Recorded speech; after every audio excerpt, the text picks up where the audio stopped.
wherever you are. We all want that. We all need that.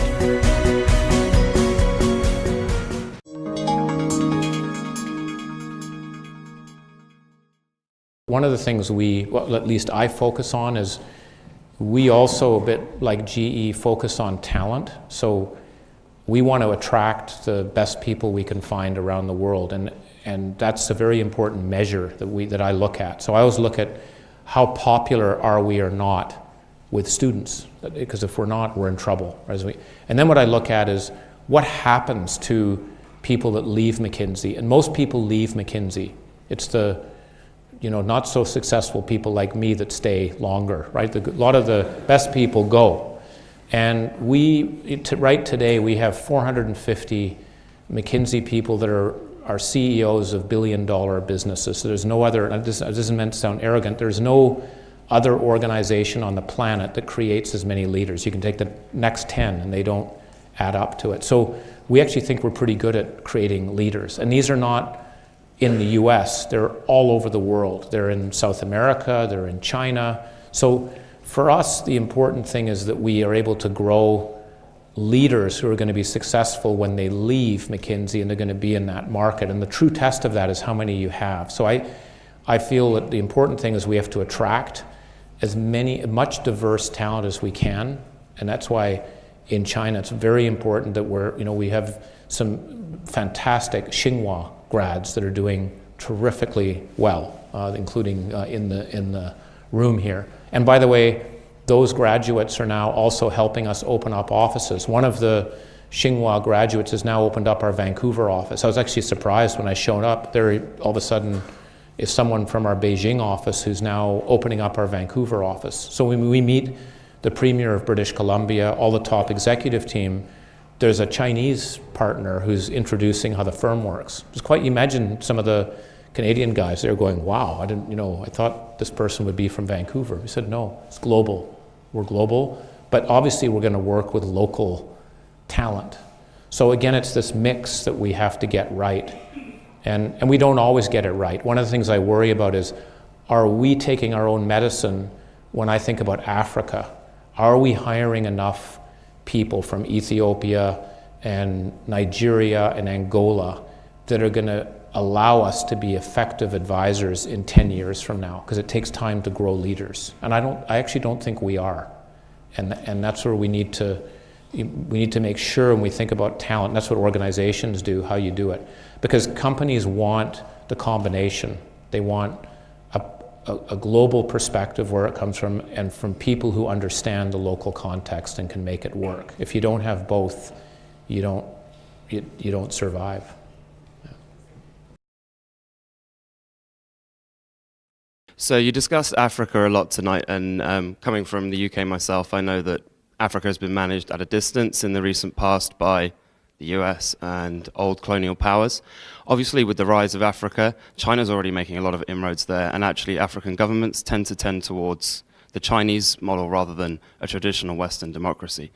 America recently reacted very badly, almost with hostility, to the launch of the new Asian infrastructure bank, the AAIB, here in Beijing. How do you think the US is going to manage Africa's rise in future, and do you think they might be more constructive going forward, managing the China-Africa connection, especially with a figure perhaps like Donald Trump in the White House? I have to say it publicly, I sure as hell hope he's not anywhere near the White House, with his little hair thing going on there. But I'd say a couple of things about it. One is, let me just talk about AIIB.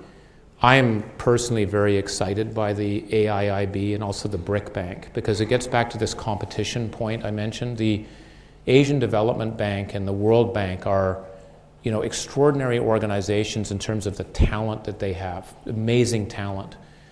But they're not doing as much as they should be doing. And part of it's not because they don't have good leaders, they do, but they have a board structure that is incredibly complicated and difficult to get things going. Imagine if you're Jim Kim in the World Bank and you've got 30 plus board members that actually have offices right above your office and can meet you anytime they want to ask questions. There's no CEO in their right mind that would ever join an organization like that. So they're very difficult to change.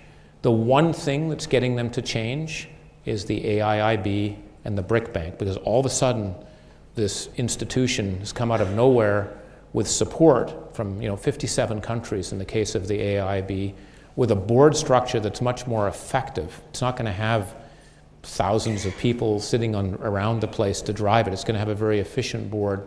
And that's going to create change, positive change, with the other institutions. So I'm very positive about AIIB for what they'll do with the One Belt, One Road initiative, but also actually what they'll do for competition in multilateral organizations that need to change. It gets back to the government question.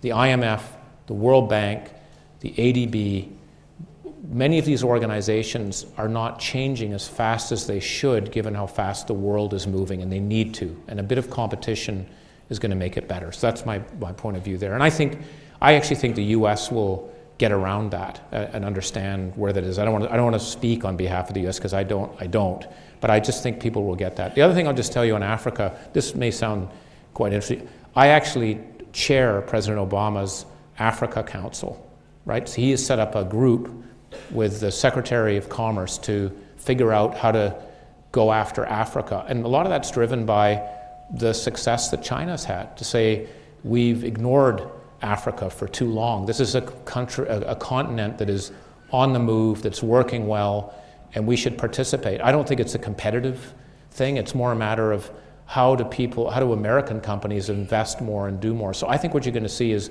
more American companies will be investing because they're there, and China's been ahead of the curve, way ahead of the curve. And I think it's been, by way ahead, I mean 50 years ahead of the curve in terms of the support they've provided.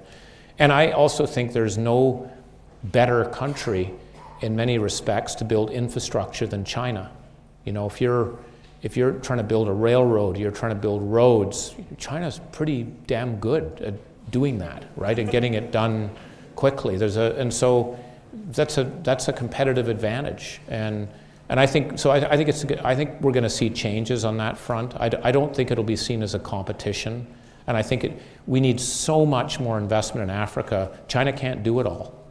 As much capital as there is, you need to have other players. And so I'm optimistic that it'll be positive all around. But I do think that the West has been, as you said, behind the scene, because they're the ones that have had this image of it being the dark continent, that things don't work, it's corrupt, why would you go there?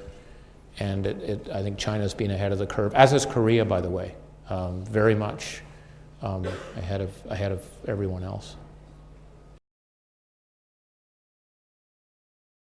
Well, I think you hit on a very important topic, which is, and I mentioned as one of the 6 implications, is talent development will be a critical area of importance for companies. It's because of the trends we talked about.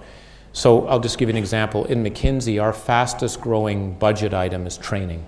We have to spend more and more, and I'm expecting that to continue to go up, to just keep retraining and keeping people up to speed. And I think all organizations are going to have to do more of that. I also think the idea that we go to university once or twice in our life is going to be, you guys will be, your children will be kind of laughing at that and go, I can't believe that. My parents actually they did 1 degree or 2 degrees and then they stopped. I mean, I think you're going to see more lifelong learning.